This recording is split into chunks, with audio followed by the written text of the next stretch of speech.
Thank you for tuning in to the GSMC basketball podcast presented by the GSMC Sports Network. I am your host, Nelson, and I'm sorry for the little bit of a delay in the streaming. I was having some audio problems at like the worst possible time, so I just had to go ahead and fix that. I was wondering what the problem was, but I finally figured it out. And so in this segment, like in this podcast for today, there isn't really like how should I say? I guess like there isn't really big news that's like that exciting to talk about now. And like this is it's sort of like we're just waiting for some big basketball news, and we're just waiting for the Olympics to start. That's really like sort of where we're at right now in the time of the summer. So it's like the news is kind of it's a bit underwhelming, but I'm still going to, figure out ways to talk about it. So the first segment it's going to be a little bit dull because we are going to be talking about the new TV media rights deal that the NBA just recently signed, and really like going into just, how the split from Warner Brothers is working, Warner Bros. Discovery particular, the split from TNT, the group as well, just talking a little bit about that and what that means for the NBA, because we already talked about how there there were talks of new TV media rights deals going around, and it was resolved. And one of the things that I mentioned like in some of the previous podcasts when I did this was that Warner Brothers and TNT, they had the right to match their deal and see if they had the right to match between ESPN and Amazon's deal with TV and media rights. So, and they ended up doing that, but things still ended up falling short. So I'm just going to talk a little bit about that in the first segment. Then in the second segment, I'm going to go ahead and talk about some of the riskiest offseason moves in the NBA. And then in the third segment, I'm going to go ahead and talk about some of ESPN recently, they made a list of the top 100 athletes in the 21st century. And then afterwards, they made a list of the top 25 athletes in the 21st century of the NBA, like top 25 basketball athletes. So I'm just going to talk a little bit about that.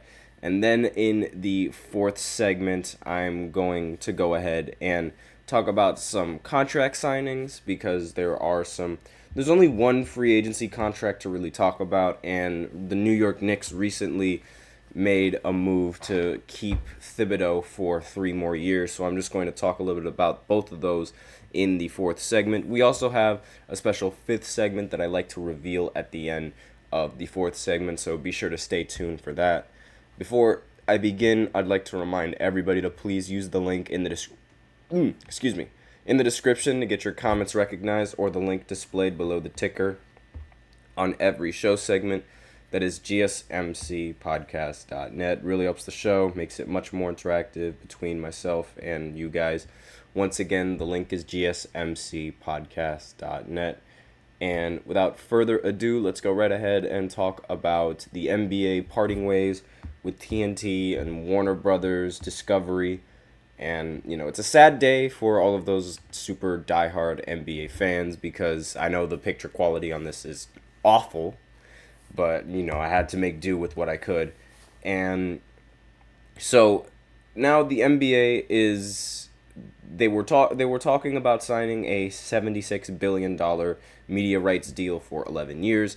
And now that, that has finally been put into motion. And so this new media rights deal is going to change the lineup of partners after this coming season with the NBA, ending its decades-long relationship with the cable network TNT and entering a new partnership with Amazon.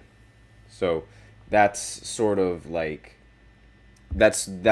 idea and what's going to happen with this new deal, even after TNT ends up matching. And this goes to show that it's more about the money, and it's never about what the fans actually want, because this deal for the NBA, like them signing this deal was strictly driven by money, and a lot of the fans and a lot of the the hardcore fans of everyone that watches the NBA, part of the reason why a lot of them find it enjoyable, and one of the things that actually adds enjoyment from a lot of NBA fans in watching the NBA is watching the TNT halftime show and watching the post game show, because Shaq, Chuck, Kenny, and Ernie, they're all like fan favorites. Everyone loves hearing their takes, and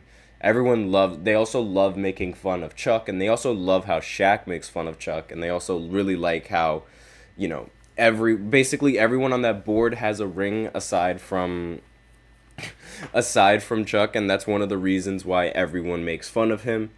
And it's one of those like bright sides and one of those like positive things about NBA and NBA basketball. Once the playoffs roll around, it gets even better, and the the pre-game interviews, the post-game interviews, and the halftime interviews and the halftime talks, they become full of guests. Like there'll be a lot of guests on the show, and like there was a time when Paul George and Joel Embiid were actually helping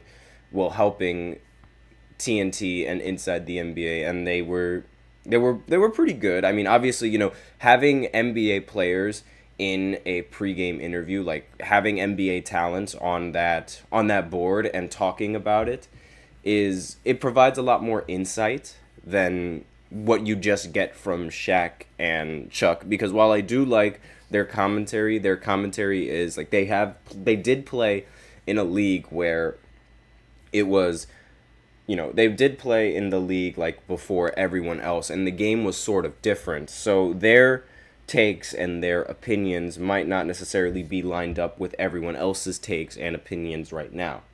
So, continuing on with what this article had to say, the league issued a statement Wednesday saying TNT parent Warner Brothers Discovery did not match the terms offered by Amazon, which will reportedly pay about $1.8 billion annually for the rights to stream NBA games on Prime Video. NBC, Universal, and Walt Disney Co.'s ESPN will be the television outlets for the NBA. The statement noted that the league sought a streaming partner to, quote, maximize the reach and accessibility of our games for fans.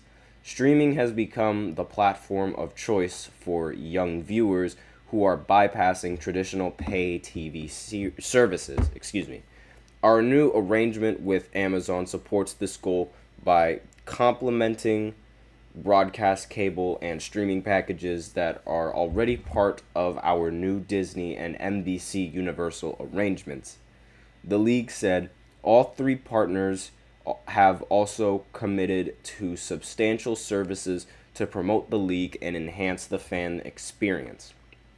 So, at least, these are just the quotes, and these are just like the terms of the agreement, by the way. So TNT indicated it will not go away quietly, and there's allegedly going to be lawyers involved with this. Like, TNT is bringing in their lawyers. Now, quote, we think the NBA has grossly misinterpreted our contractual rights with respect to the 2025-2026 season and beyond, and we will take appropriate action, the Warner Brothers Discovery-owned unit said in a statement.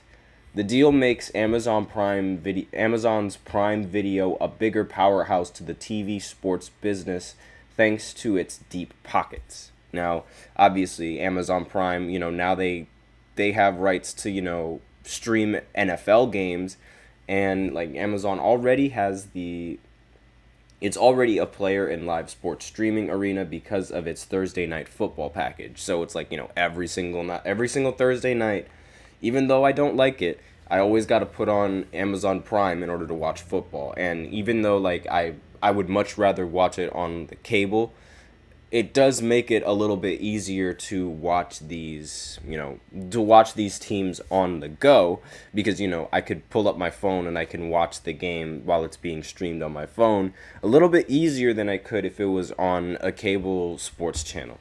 Now, the NBA more than doubled the rights fees of its current package in another example of how live sports leagues have seen their value escalate in the media landscape, disrupted by streaming video.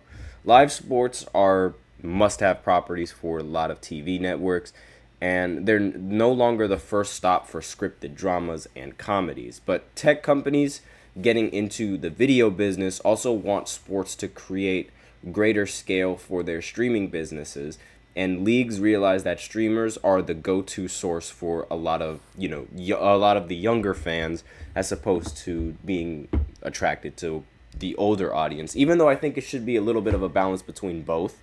Like, I would have much rather have the NFL games on cable as opposed to them, even though I love streaming them on my phone. I would much rather to do that, because that's just, it's simpler. But I digress. Now, Prime Video is going to carry like about 66 regular season games and the NBA Cup, a mid-season tournament launched last year, in case you guys don't know what that is. And the streaming service is also going to get the NBA's play-in tournament rights as well, in which the teams ranked between the 7th and the 10th. You guys know what the play-in is, but it's really starting to look like that, Prime Video is going to take over NBA basketball, similar to how it's trying to take over the NFL, but, it's not really going to get there. Now, Comcast is going to pay $2.5 billion for its package, which includes 100 regular season games, and the deal features 50 games for its streaming platform Peacock, a boost for the service with 30 million subscribers, which is lagging behind such competitors as Netflix, Max, and Paramount Plus. So, really, one of the biggest reasons why a lot of people have Peacock was to watch Caitlin Clark and to watch the Iowa games and the WNBA games, and the streaming the streaming viewership went through the roof with those women's playoff games. So NBC is also going to have national game on Sunday nights following the NFL playoffs, and regional coverage on Tuesday nights. It will also have exclusive rights to the first round of the NBA playoffs, and will have the conference finals every other year, starting with the 2025 and the 2026 season. So, and there's a lot more deals with like a lot of other media companies. Walt Disney's companies, ESPN remains the home of the NBA Finals, so they're going to keep the NBA Finals on ESPN, and this will continue to air on broadcast network ABC as it has since 2003. ESPN is also going to carry 80 regular season games, with more than 20 appearing on ABC. Disney is also going to pay $2.6 billion per year, up from $1.4 billion on the current deal. So, this is all about the money, and this TV deal hits the NBA in exactly the right spots where they need it, and bringing global attentions, or a little bit of global attention, to the NBA is exactly what Adam Silver wants. Like, he basically envisions like a league where the entire world is just part of the NBA. But I don't know how he's going to get to that part, but we'll see. So that's it for the first segment. So now I will go ahead and go into the second segment right after this short break. So be sure to stay tuned, and I'll be right back.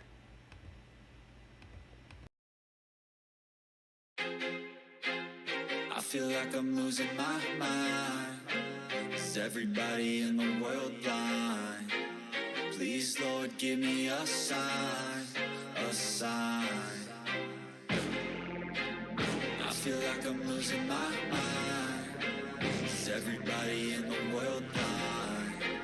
Please, Lord, give me a sign, a sign. I wanna be the greatest. Everybody on the fake shit. I look around and feel like everybody is the fakest. I make this every day and I'm impatient, hoping one day I blow up from the basement. Statement, the top is so vacant. I don't hear shit that I think is amazing. Waiting for my day when I'm playing sold out shows for 1,000 faces. Hey, give me that crown, get in my way and to be put down. It ain't your place, all this my town. If I want that shit, then I'll get it right now. I'm losing it, the noose it fits, I'm losing shit, a stupid myth. You choose to live or choose to dip, you choose to fight or lose your grip and lose a gift. Oh. I feel like I'm losing my mind. Is everybody in the world blind? Please, Lord, give me a sign, a sign. I feel like I'm losing my mind. Is everybody in the world blind?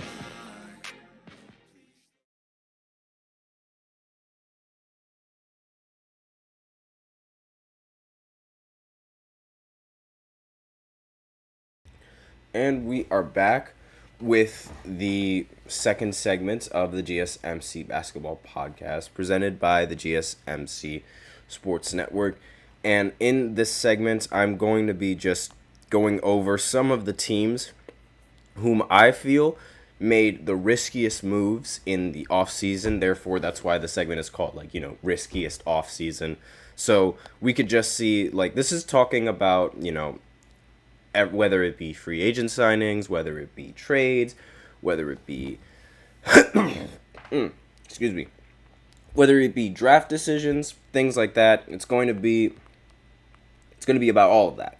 So, and now that the actual trade details of a lot of teams have been announced, I figured out and have been officially decided, I might as well just go ahead and list off some of the riskiest moves that I've seen, or that are just in my opinion. So it's I'm not gonna go in any particular order of which I think is the worst, but I am going to be listing what's in my top 5.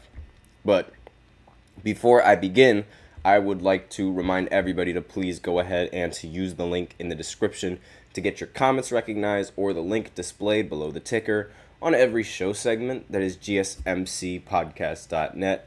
Really helps the show, makes it much more interactive between myself and you guys. And without further ado, let's go right ahead and go into some of these risky off-season moves in the NBA so far, because again, the off-season is still it's still kind of fresh, and while obviously there are no big time free agent players remaining in free agency, there are a couple. So the biggest risk, one of the riskiest moves in the offseason is by far the Lakers not doing anything.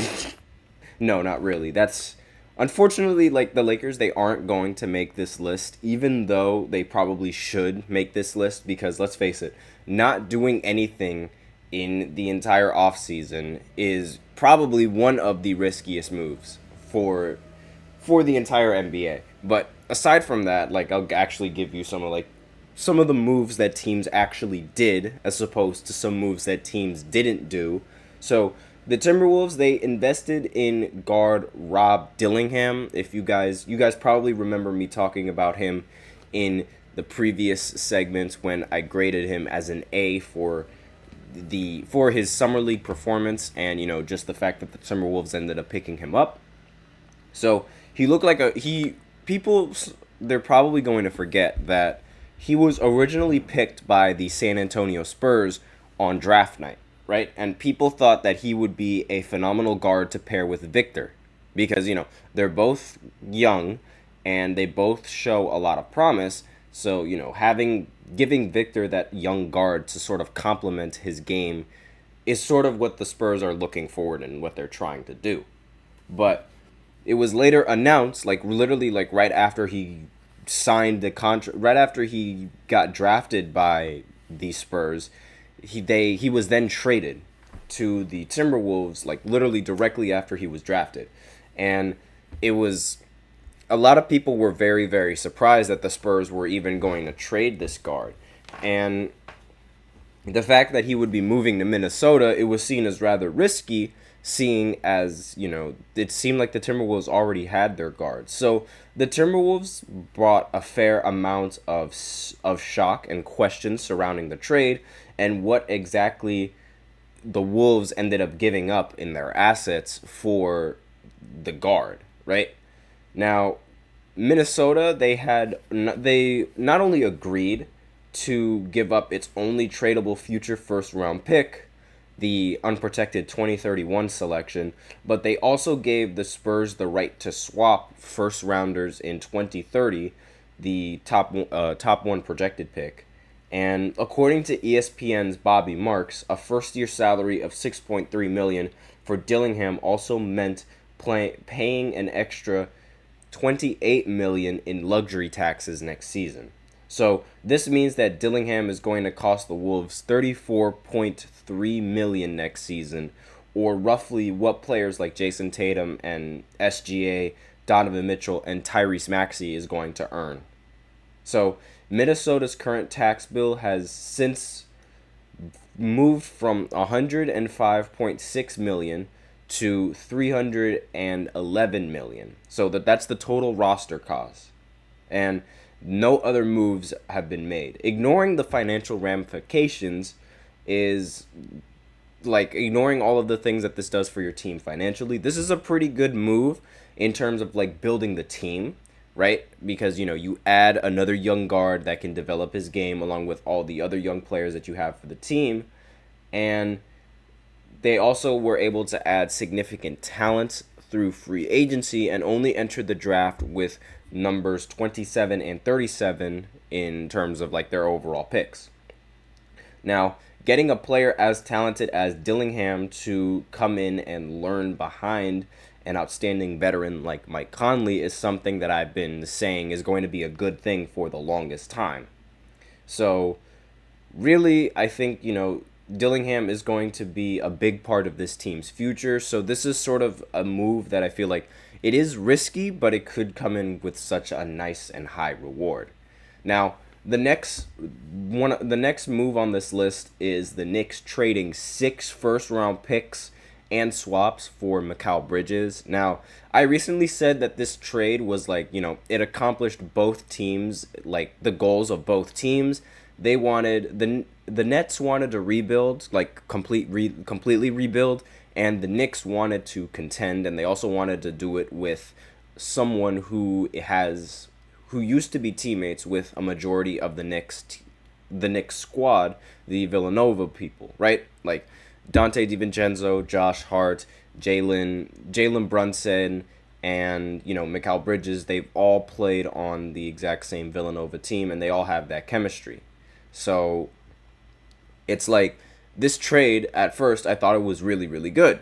But then I sort of I thought it accomplished something that both sides really wanted. But then I found out exactly what the Knicks had to give up and what they're giving to Brooklyn in response to them giving them Mikal.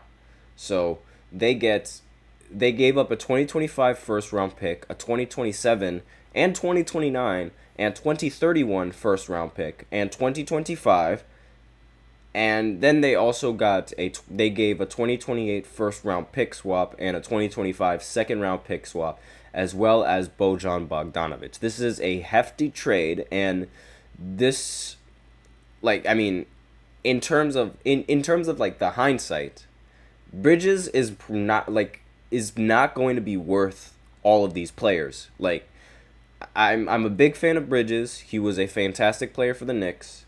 Not for the Knicks. The Nets. He averaged 14 points, 4 rebounds, 2.3 assists, 1.2 steals in his last full season with the Phoenix Suns. And while he did play pretty, decent, while he did play pretty decently for the Nets, he's never going to be worth all that money, and all those picks. It's like it could be a similar situation with the Paul George deal, and we know how badly that turned south. So this kind of package, I don't know if it's really worth Bridges, but like, I also don't think that the Knicks will regret this move either, because, they ultimately got exactly what they wanted, all of the players from Villanova on the same team. So, next on this list is the Grizzlies and drafting Zach Edey at the number 9 overall pick. Now, I recently said that, Zach Edey's performance in the Summer League, it was all right, wasn't entirely good, and it wasn't entirely bad. And I also said that, Zach Edey has the potential of being one of the best big men or being a bust. And it's like, it's really difficult to determine exactly what he's going to be. A lot of people consider him, just Boban, like, the really tall Boban that used to play for the Houston Rockets. And the fact that that's what people argue his ceiling is just shows, like, the talent in this NBA's draft. Like, now Zach Edey, he's just polarizing like that. And so seeing him get drafted to the number 9 overall is, a lot of people argue it's one of the worst picks in draft history. Like, Kristen Peak of Yahoo Sports does not agree with the Grizzlies taking Zach Edey at number 9th at all. Like, does not agree with it. Now, while a trade up for Donovan Clingan would have been the ideal outcome, like, because I had a feeling that, the Grizzlies, they needed a center. I just didn't think that drafting this particular center was the best option. But I digress. So I feel like, this is one of the riskiest moves because we have no idea the ceiling that Zach Edey really has. Ceiling. But, like, yeah, he's tall enough to reach any ceiling, but it's like, is that ceiling going to be top big man in the NBA? I'm not entirely sure. So we are close to ending off this list, and I'll go ahead and I'll speed through some of these just because, like, actually, you know what? Nah, I won't speed through any of these. I don't really need to speed. Next is Bulls. Like, they ended up trading Alex Caruso in exchange for Josh Giddey. And, one of the reasons why Josh Giddey requested a trade from OKC was because he wasn't happy with the role that he was going to have on this team. So, or the role that he was going to be if he were to stay with the Oklahoma City Thunder. He did not want to move to the bench. He would have much rather preferred being a starter.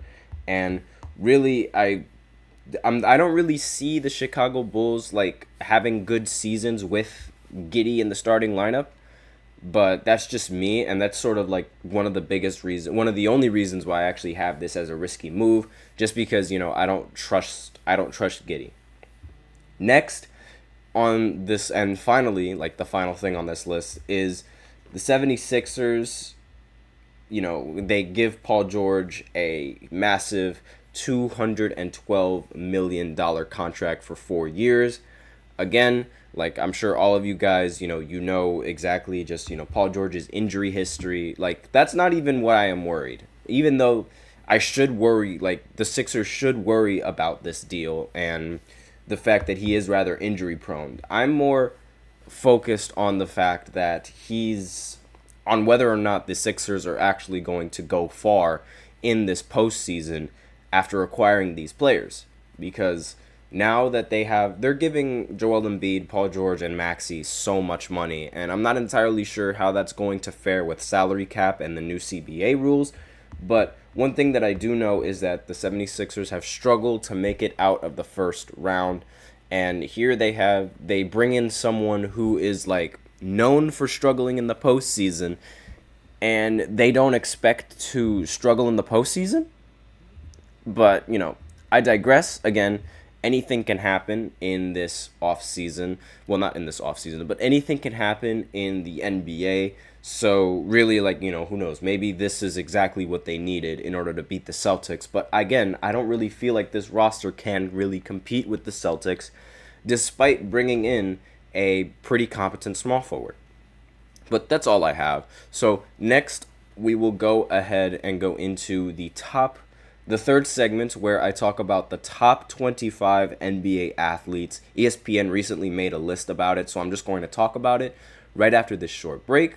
So be sure to stay tuned. I will be right back. Looking for your daily fix of sports talk without having to pay for it? GSMC Sports Network is available on YouTube. Just search GSMC Sports Network. Get your fix of daily sports talk shows on YouTube, absolutely free. NFL, college football, NBA, MLB, MMA, UFC, fantasy football, and so much more. GSMC Sports Network has shows running all day long, with new sports shows starting every 2 hours. Just like on your favorite cable sports channel, except GSMC Sports Network is absolutely free. Just search GSMC Sports Network on YouTube to catch one of your new favorite shows, like the GSMC College Football Podcast, Chip Shot Football Podcast, Hoops and Heels Women's Sports Podcast, GSMC Basketball Podcast, and so many more. Check it out for yourself. GSMC Sports Network, now available on YouTube absolutely free. Search GSMC Sports Network on YouTube right now.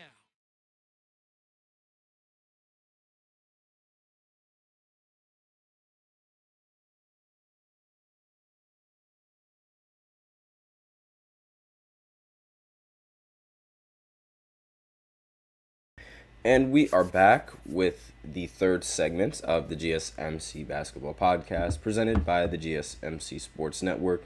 And in this third segment, I'm going to be reading off a list of, this was a list made by ESPN.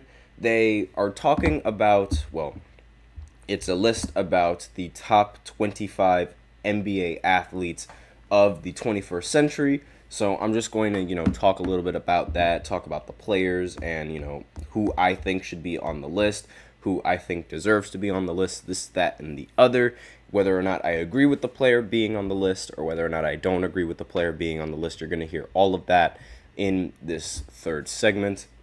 Him is in the chat once again. How's it going, Him? Now, let's go right ahead and start on with the list. So, obviously, the number one athlete and the number one NBA athlete of the 21st century is LeBron James. There's just no question about it, no ifs, ands, or buts. And it should also be noted that LeBron is also on, I believe he's fourth on top 100 athletes in the 21st century, because ESPN, they recently did a list about, the top athletes of the 21st century. So it's top athletes, so it's not just basketball, it's in every single, American sport. I think Messi is like number 3 on that list. I think Tom Brady is like 5th on that list, maybe. But yeah, it's every single athlete, and I know like there's so many athletes on the regular list that I just couldn't talk about it all. And I'm pretty sure that, I know that the first few picks on this list, they are also they're ranked chronologically from the list of top 100. So if any NBA players made the top 100 list, they would be in this order. So number 1 is LeBron James. Obviously, he is the best athlete of the 21st century. There's no ifs, ands, or buts about it. And if anyone doesn't agree with the fact that he is just, the best athlete of the 21st century, I don't know what to tell you, because a lot of people, they like to make the argument that he's not the best ever. But I'm sure no one can really make an argument for him not being the best in the 21st century. I think everyone can agree that he is by far the best athlete of this generation. But, that is still just my opinion. So the next player on this list is Kobe Bryant. Now, a lot of people are honestly, I was a little bit surprised that he was ranked this high, just because, ESPN doesn't really take kindly to ranking Kobe, super high in terms of, best basketball players ever, right? He's on the bottom 10 of the top 10 NBA basketball players, at least according to ESPN, most of the time on these lists. So I'm pretty surprised seeing him ranked the second best athlete on this entire list. Obviously, he is a 2-time finals MVP, a 1-time regular season MVP, a 5-time NBA champion, an 18-time All-Star, and a 15-time All-NBA selection, 12-time All-NBA defense, 4-time All-Star Game MVP. Like, the list goes on and on. He is arguably he's arguably the closest athlete to MJ that isn't MJ. Like, when people think of MJ's play style, everyone just immediately remembers Kobe Bryant just, copying that play style and arguably perfecting it to play in today's league, because Kobe is one of the very few athletes that played in the early, in the late 1990s, as well as playing in the early 2000s and in the late 2000s and even the late 2010s. He's played in a lot of different eras with basketball. He was there when the league shifted its focus from mid-range shooting to three-point shooting and this, that, and the other. He's obviously a huge icon of the sport. One of the most favorite basketball players, period. In 2008, when he went over on the Olympics, when he went over to China, everyone knew who Kobe was over there, and it was just, wow. It opened up everyone's eyes. Next player on this list is Stephen Curry. Now, if there was any player that sort of would take LeBron's shine for best player in 2010s, it would arguably be Stephen Curry. Aside from LeBron dominating in the early 2010s, Steph Curry was the player that was dominating in the late 2010s, all the way back in 2015. And the Warriors, they've been a dynasty for the longest time. Now is one of the very few times where it seems like the Warriors can't really win anything with Stephen Curry. And, ever since 2015 and ever since, 2014, the Warriors have always been just a big threat. Now, him in the chat, he said Wemby next. I'm calling it. He probably will be on the list of players that, dominates an entire decade. But next on this list, that's not happening, simply because this is just best athletes of the 21st century and, the best NBA players of the 21st century, and Wemby literally just started. So, but if you do mean that he's going to be the next player to just, dominate eras, that's probably true, aside from maybe Luka. But next player on this list is Tim Duncan. Again, similar to Victor and similar to David Robinson, he was a number 1 pick for the Spurs, and he is a Hall of Famer, obviously, arguably the best power forward in the history of the NBA.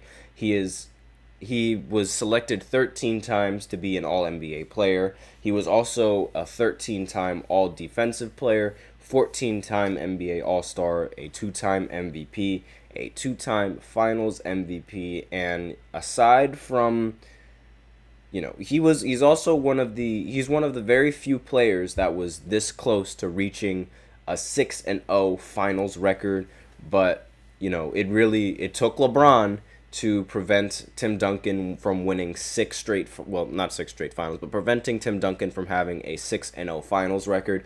He has a 5-1 Finals record. Obviously, the only Finals game that he lost was with the only Finals game that he lost, or the only final series that he lost, was against LeBron James, and in 2013, that was the year. So that was really the only, I wouldn't even call it a stain, because he still made it to the finals, but it's just, that 3-point shot that Ray Allen hit at the end is really going to be remembered for a very long time. Next player on this list for ESPN is Shaq. So far, Shaq is probably not going to like being ranked lower than Kobe Bryant, but I believe the reason why he was ranked lower is because the longevity that Kobe Bryant has over Shaq is far better. Shaq might have had the better peak years, but Kobe had the better longevity, as well as just being, the finals MVPs and the finals appearances, and just the fact that he has 3 of those is just far better than the fact that Kobe Bryant only has 2 of those. On top of that, his time with the Orlando Magic is also nothing to really scoff at, despite the fact that they didn't really win anything over there. But so far, this list is going pretty good. I mean, you can't really complain about this list all that much. Next player on this list is Kevin Garnett. Now, Kevin Garnett is, he's one of those rather polarizing players. Aside from Tim Duncan, right? And maybe even Dirk, this is arguably one of the best power forwards that the league has seen. Now, he only has 1 championship, and the biggest reason for, just that 1 championship is because he, formed the Boston Celtics. They had a big 3, and this was arguably, the only reason why he has a championship ring, but he gets a lot of criticism for that being the only time he won a championship, but his time on the Timberwolves, he had, no help. There was no player on the Timberwolves that was good enough to help him. He actually is one of the few players to lead an entire franchise in everything. He leads the Timberwolves in points, leads the Timberwolves in rebounds, leads in assists, all of that. And, KD actually... He comes up on this list, but he doesn't come up as soon as you would think.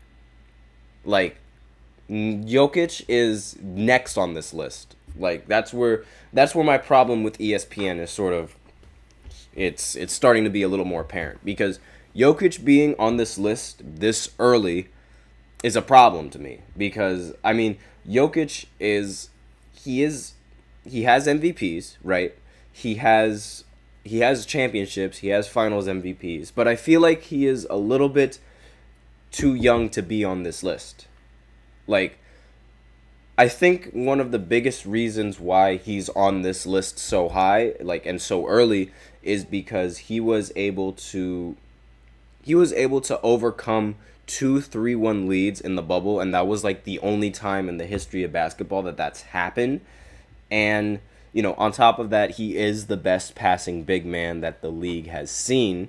So, I understand top 10, yes, he should be in the top 10, but I don't think he should be 7th, especially over the next guy on this list, Dwayne Wade, because I feel I just have nostalgia, and I really like D Wade. Aside from Kobe Bryant, this was the best shooting guard in the 2000s and the 2010s, and it's not even close.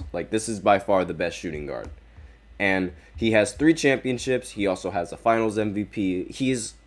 I think he is the only player in the top 10 that does not have an MVP. He is the only player in the top 10 that does not have a regular season MVP. But aside from that, him being at 8 is definitely respectable, and I really like that. Next on this list is, it's finally Kevin Durant. And while I do think he should have probably been a little bit higher than some of the players on this list, I don't think he should be ranked higher than Giannis, who is a little bit lower on this list. And I feel like me personally, I would put KD over someone like Jokic, but at the same time, I could understand if you wouldn't want him over someone like Jokic, simply because Kevin Durant, he needed his championships, and the only way to get his championships was by joining a ridiculously stacked team in the Golden State Warriors, basically making the NBA a little unwatchable. So, and also, I'm going to continue on with this list a little bit in the next segment, now that I think about it, because we are running out of time for this 3rd segment. So I'm going to go ahead and continue this list in the 4th segment right after this short break. So be sure to stay tuned.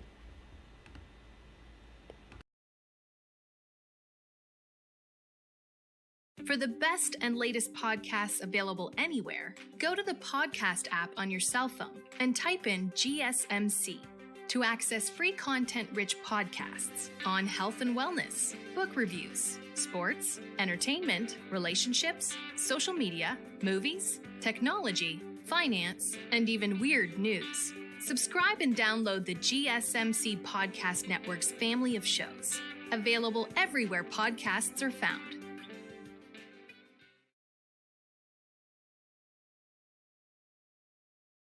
And we are back with the fourth segment of the GSMC Basketball Podcast, presented by the GSMC Sports Network. And in this segment, I'm just going to go ahead and continue on with the list. I know that I had a plan to do something else in the fourth segment, but I feel like this list is a little bit more intriguing to some people, and I also feel like there's way more to talk about with this list because it's not over.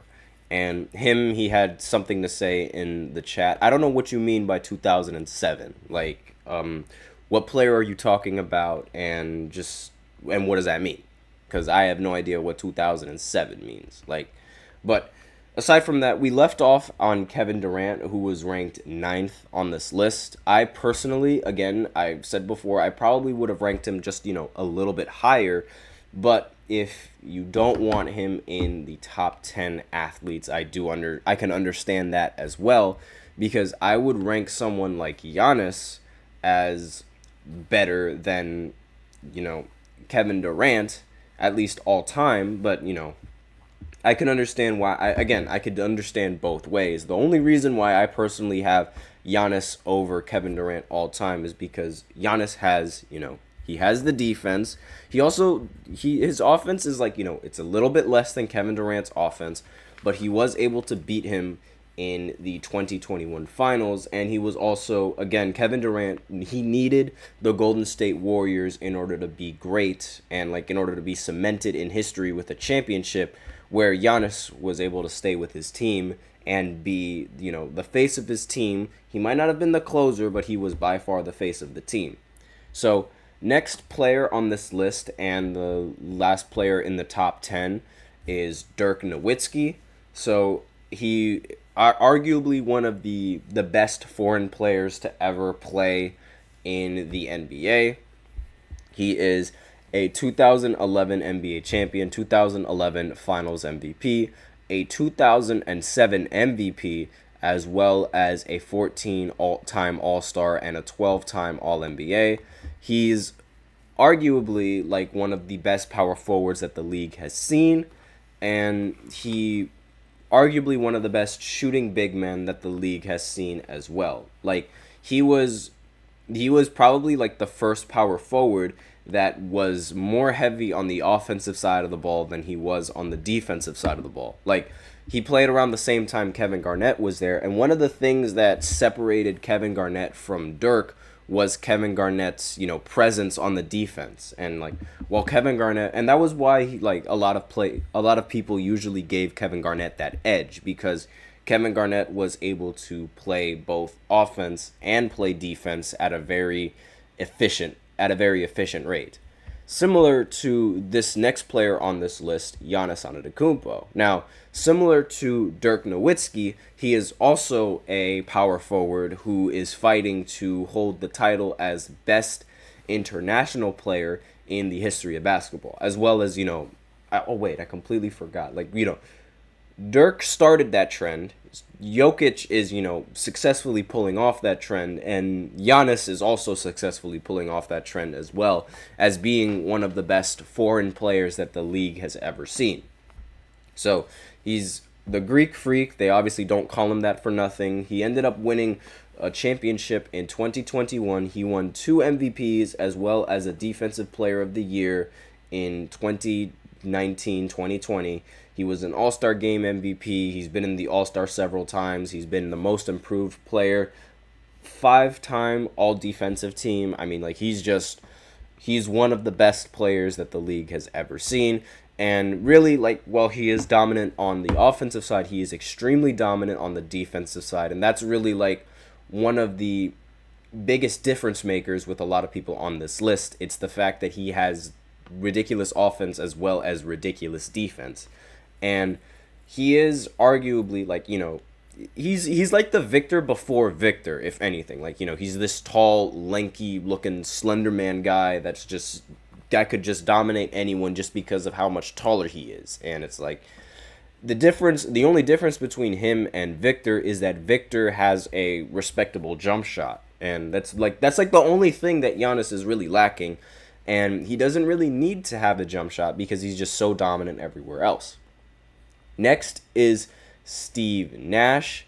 And I mean, hold on, him in the chat. He says, if Dame isn't on this list, this is a great list. It's not a hot take. Dame should not be on this list. I mean, the only thing that Damian Lillard has on his resume is the Mickey Mouse MVP and one conference finals appearance. That's the only thing that he has on this list, and he's not going to make this list. Like, he won't. I was excuse me.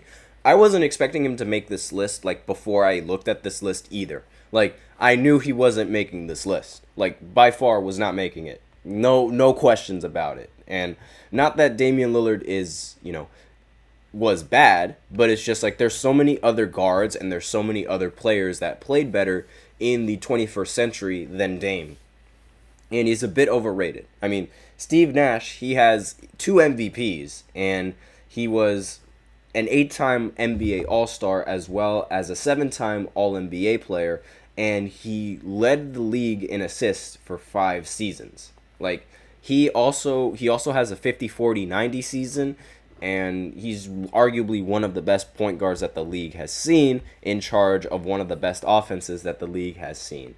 Now, next on this list, number 13, kind of ironic, because number 13 is James Harden. And, he's one of the only players ranked this high that, doesn't have a championship. And this is, this was one of the things that sort of, rubbed a lot of people the wrong way about James Harden and his career, and also one of the very few reasons why he's not ranked even higher on this list. Same with Steve Nash. Like, Steve Nash isn't ranked higher because he doesn't have championships. These guys are ranked based off of, the rest of the accomplishments with this league. Now, Harden, he's arguably one of the best scorers that the league has ever seen. When he was on Houston, he was an absolute monster, scoring 40 points on almost every single night. And again, the only real problem with his career, aside from his defense, is just the fact that he has no NBA championships. Like, that's really the big problem with this, with James Harden and his career. Now, next on this list is Jason Kidd. Now, I personally think that Jason Kidd should be ranked a little bit higher than James Harden, but, given the fact that Jason Kidd has made, 2 finals appearances, like, where he was the best player on the team, as opposed to James Harden, where he made 0, or actually, no, 1 NBA finals, and he wasn't even the best player on his team. However, Jason Kidd, a lot of people, they also forget that Jason Kidd also ended up winning a ring with the Dallas Mavericks with Dirk Nowitzki in 2011. So he does have a ring on his resume. It's just he wasn't the best player on the team, and he wasn't really leading the team in much during his championship run. But, aside from that, being ranked in the 14th spot is definitely nothing short of impressive. And then here comes another point guard on this list, Chris Paul. Again, one of the very few players on this list that doesn't have a ring, but his career and his resume, it can still be talked about, and people can still respect it, despite, the fact that he doesn't have a championship ring. And while he is, while he is known for having some of the biggest collapses in postseason history, his career in the regular season is just so good that you absolutely, you have to include him on a list like this, right? Like, he was an All-NBA player 11 times, and he was a 9-time All-Defensive player, a 2013 All-Star Game MVP, Rookie of the Year in 2006, and he is a 6-time steals leader along with a 5-time assist leader. Like, he's just amazing in the regular season. And him in the chat said he would rather have Russ. I actually don't agree with that at all. Like, Chris Paul, like, while he is a playoff choker, right? While he isn't that good in the postseason, realistically, he has done just about as much in the postseason as Russell Westbrook has done in the postseason. Aside from that one finals appearance that they both have, they haven't really done much in the postseason, right? So it's really you have to judge based off of their regular season, and Chris Paul, he usually brings a lot more positive to his teams in the regular season, more so than Russell Westbrook does. And I'm talking about, on a consistent basis. Like, there are so many years where you could point to where Chris Paul was the best point guard in the league. You can't really point to Russell Westbrook being the best point guard in the league except for just one season. Like, in every other season, he wasn't the best point guard in the league because, Steph Curry was still around. And I'm going to go ahead and continue finishing off this list. And then in the final segment, I'll actually, talk about some of the basketball moves and basketball news and free agent signings. I'll see if I have time for that in the next segment because, again, I'm just continuing off of this list. It's a lot more engaging and it's a lot more interesting with, at least I think it's a lot more interesting. So I'll be right back after this short break. Be sure to stay tuned.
And we are back with the fifth segment of the GSMC Basketball Podcast presented by the GSMC Sports Network. And in this fifth segment, I'm going to go ahead and finish off this top 25 list. Not top 25, but top 20 list. I apologize. Actually, no, it is a top 25 list. And I'm surprised that these lists, they take so long and they take up so many sections. Like, I'm very surprised that these lists take up such a long time in this thing, but I digress. Now, next player on this list, we left off at top 16. So this is the 16th best player on the top 25 list. It is Kawhi Leonard. Now, again, one of the few players on the team now. He has a championship, but he's one of the players that doesn't have an MVP. Like, aside from not having an MVP in the regular season, he has it all. Like, he has 2 finals MVPs, he is a 2-time champion, 6-time All-Star, 5-time All-NBA selection, a 2-time Defensive Player of the Year, and, while he didn't really have a good tenure with the Clippers, he is one of the only players in the NBA's history to win a finals MVP for 2 different franchises. Like, he has a lot to bolster his career, and he has a pretty solid resume to, back up being the 16th best player on this list, right? And the only thing that is really like a problem with Kawhi is he alluded to this in the chat, is his injuries. Like, he hasn't been really available in the final stint of his career with the Clippers. And that's really been the only big problem with Kawhi Leonard. And, at least the biggest recent problem with Kawhi Leonard. Because, aside from that, Kawhi, he's been a dominant force throughout his entire career. Except for the first few years with San Antonio where he was still mainly focused on defense. He's really developed his game into a solid 2-way player. Next on this list, I'm actually very surprised he's even so high on this list, is Manu Ginobili.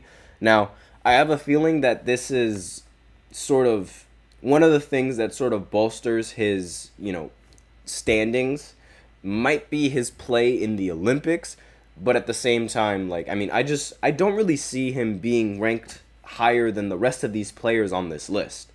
Like, Tony Parker isn't even ranked higher than Manu Ginobili, and I don't really understand why Manu's ranked this high. Like, I understand during his time he was a fantastic, he was a great shooting guard, arguably one of the best shooting guards in the early NBA, the early 2000s. He invented he did invent the Euro step, and he popularized that Euro step.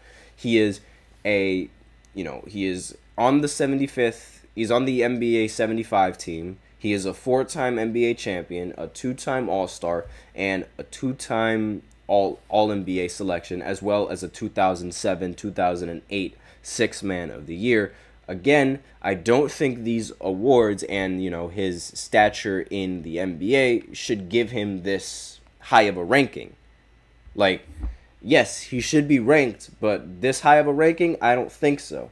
And again, I think one of the biggest reasons why he's made it so high is because of his Olympic career. And he was the EuroLeague Finals MVP in 2001, led Argentina to the gold medal, and was also able to win MVP during the 2004 Olympic Games, which is probably the biggest reason why he's ranked so high. But aside from that, if we're just looking at NBA career, don't think he should be ranked higher than the next player on this list, as well as some of the other players later on this list. Like Allen Iverson, I don't think he should be ranked higher than Iverson, but that's just me.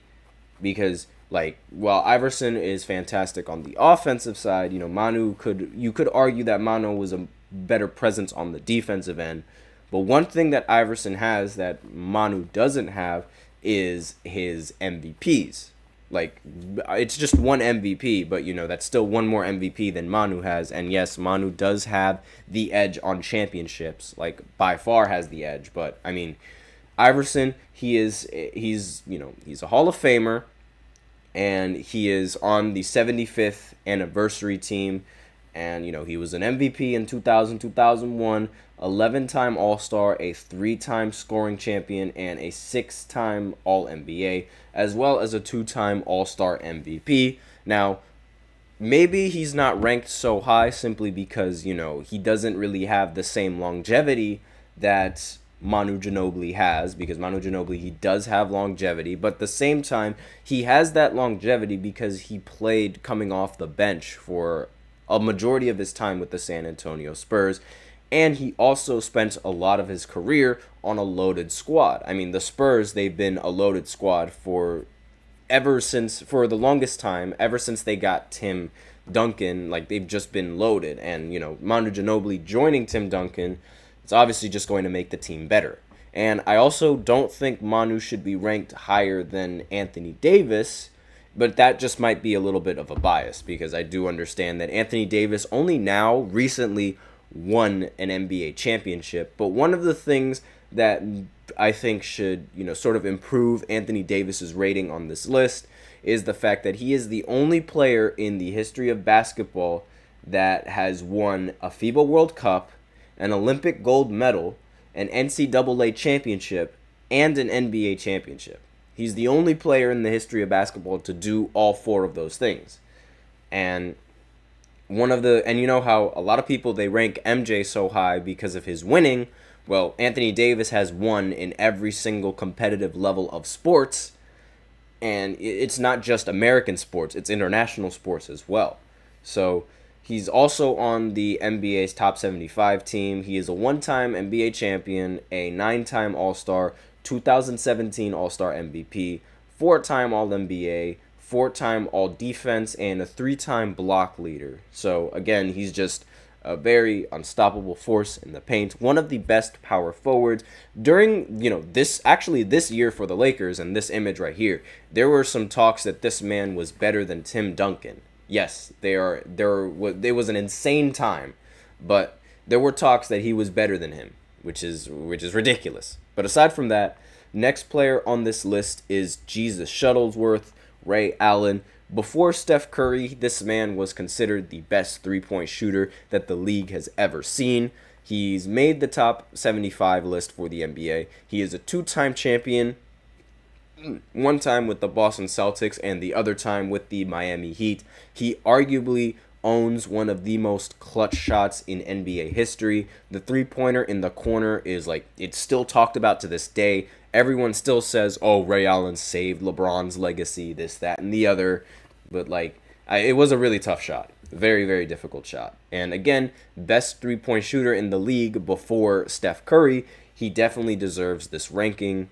Might be a little too high, but he deserves to be on this list. Now, the next player on this list is Tony Parker. Now, I mentioned that he should be ranked a little bit higher on this list, but he is still on this list. I think Manu and Tony Parker should switch spots, but that's just me. I mean, Tony Parker, he's been on the team for about just as long. He's a 4-time NBA champion, 2007 Finals MVP, 6-time All-Star, and a 4-time All-NBA. He definitely deserves this ranking. Maybe is somewhat on the same level as Chris Paul. Again, not entirely sure because Chris Paul has been undoubtedly the best player on a majority of his teams, while Tony Parker was, either second or third best, but I digress. Now, again, he's a phenomenal athlete, and similar to how Manu Ginobili invented the Eurostep, this man revolutionized the floater and how point guards attack the basket. So, a very competent guard. Next is Draymond Green, the first ever all-you-can-do basketball player, honestly. He does everything on the court. He's had his scoring years, he had his defensive years, he's had his assist years. It's he does it all. And, a lot of people forget that he scored 35 points in Game 7 in 2016 when Steph Curry couldn't score more than 20 points. But, aside from that, Draymond Green, he's a 4-time All-Star, a 4-time NBA champion, 2-time All-NBA, 2016-17 Defensive Player, and an 8-time All-Defensive Team selection. Next, we have 3 more players on this list, and then this list is going to be over. So, 23 is Russell Westbrook, and, I'm sure all of you Westbrook fans are like, yes, he finally makes this list. But again, aside from the MVP in 2016 and 2017, his resume is it's not really there.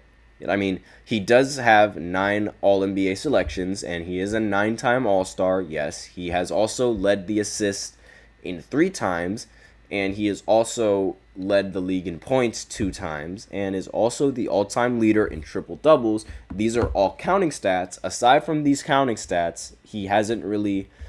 in playoff success and in terms of playoff basketball, he is one of the very few players that doesn't have much success in the postseason. Himself individually and as the best player on the team. While he wasn't the best player on the team when they went to the finals, he still made it to the finals. But again, it's never he's been the best player on a competing team. And at the same time, it's not like most of his teams are able to compete, especially with his stint on the Lakers. That also really hurts his standings in this list. And again, while I do understand that, triple doubles, they are ridiculously impressive, it doesn't mean that they always help the team and his efficiency. There's all this. I always say that he brings a lot of good to a team, but he also brings a lot of bad to a team. And I feel like there are times where the good outweighs the bad, and then there are times where the bad outweighs the good. And you can't get a middle ground with him. You can't. You either get a good or a bad night, and that's really the problem. Next player on this list is Pau Gasol. Again, another player that gets boosted for his national achievements. He is a 2-time NBA champion, 6-time All-Star, a 4-time All-NBA, 2001 Rookie of the Year, and again, he's just, a phenomenal player in the Olympics, and, his time with Spain is definitely, one of the best times of his career. And him in the chat, no. Paul George is not on this list.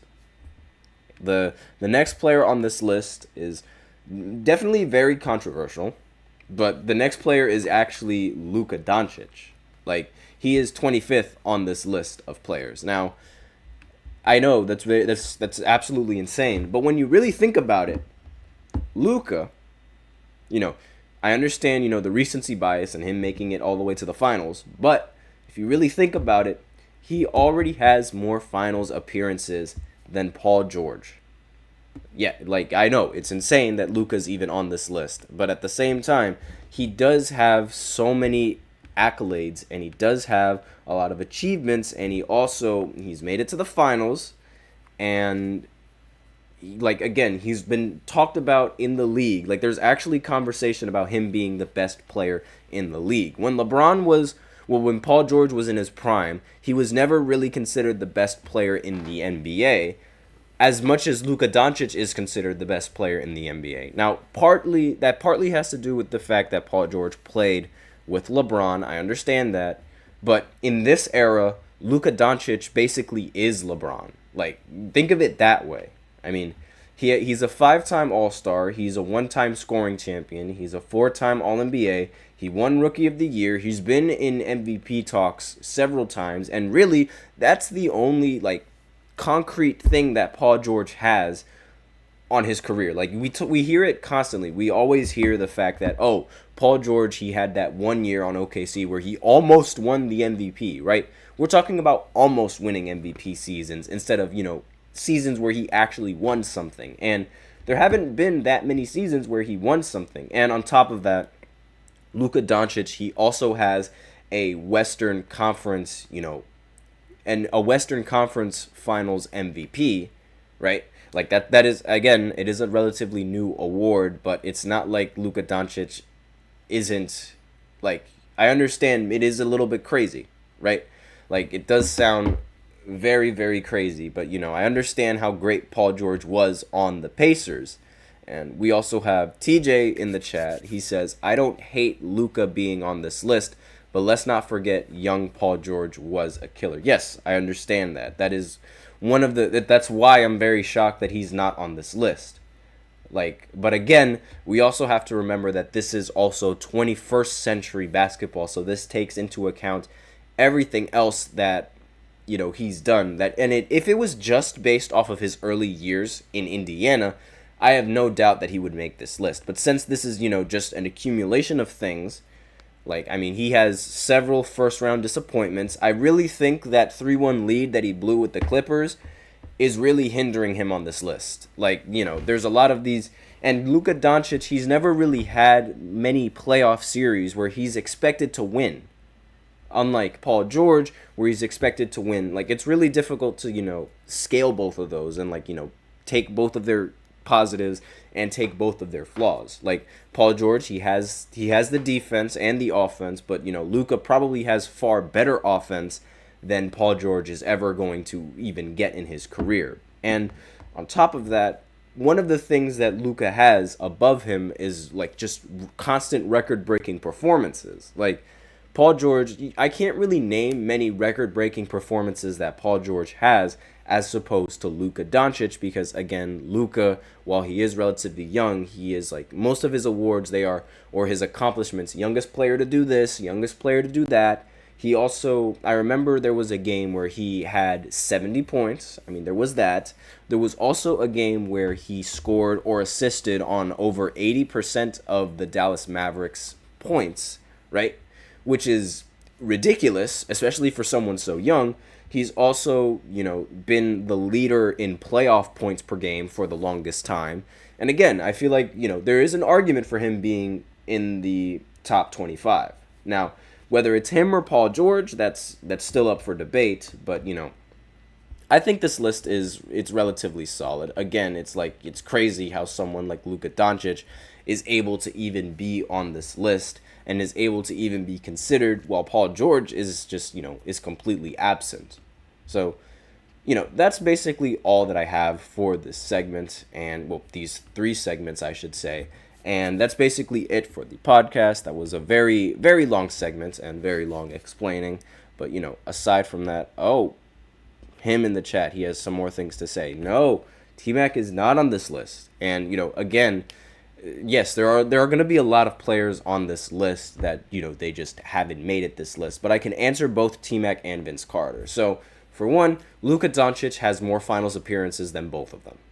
Like, Vince Carter, he never made it to the finals. T-Mac only made it to the finals once in 2013. He wasn't even the best player. And on top of that, T-Mac, he's had injuries over his career. Vince Carter has always been, and one of the things that they both have in common is that they both come up short in the postseason. This happens all the time. And I think T-Mac's career is like a little bit too short and not full of enough accolades and accomplishments in order to be considered to be on this list. But I do understand why you would feel like he should be on this list, because he's never made it out of the first round when he was the number one option. He's had several playoff series where he just underperformed. Vince Carter, the same thing applies with him. Several playoff series where he just underperforms. And I understand that he's had some really good years as both a Net and a Raptor, and he's just the best dunker that the league has seen.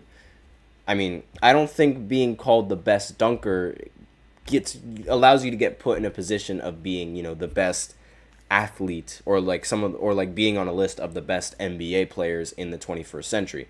Then again, I also can understand how there's a possibility that the ESPN people that are making this list are trying to be a little bit more controversial, because ESPN does have a history of being rather controversial in their lists and purposely putting certain players on their lists as opposed to purposely excluding players off of their lists due to reasons to sort of start controversy. I don't think that's I don't really think that's the case, because really, where would Vince Carter and T-Mac go? I don't think Vince Carter and T-Mac are better all-time than someone like Russell Westbrook. And Russell Westbrook is all the way down at 23. Like, as much as I don't like Westbrook, I am willing to understand that, T-Mac, or he had a better career than T-Mac, as well as having a better career than Vince. But, that leaves only 2 spots left. And I think there's an argument for both Pau Gasol and Luka Doncic. But that's just me.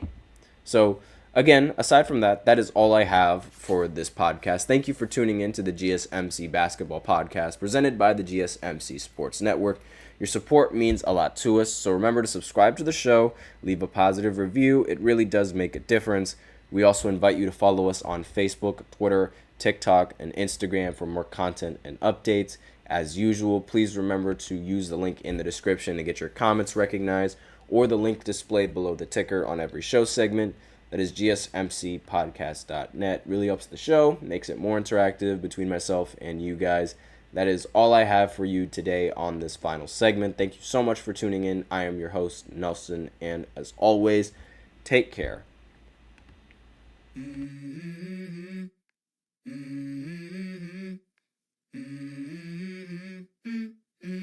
Let's go. I wake up to a little bit of drool on my pillow, feel like it's gonna be a bad day. Yeah, I'm tired of shit, and the coffee ain't hit yet, damn ain't that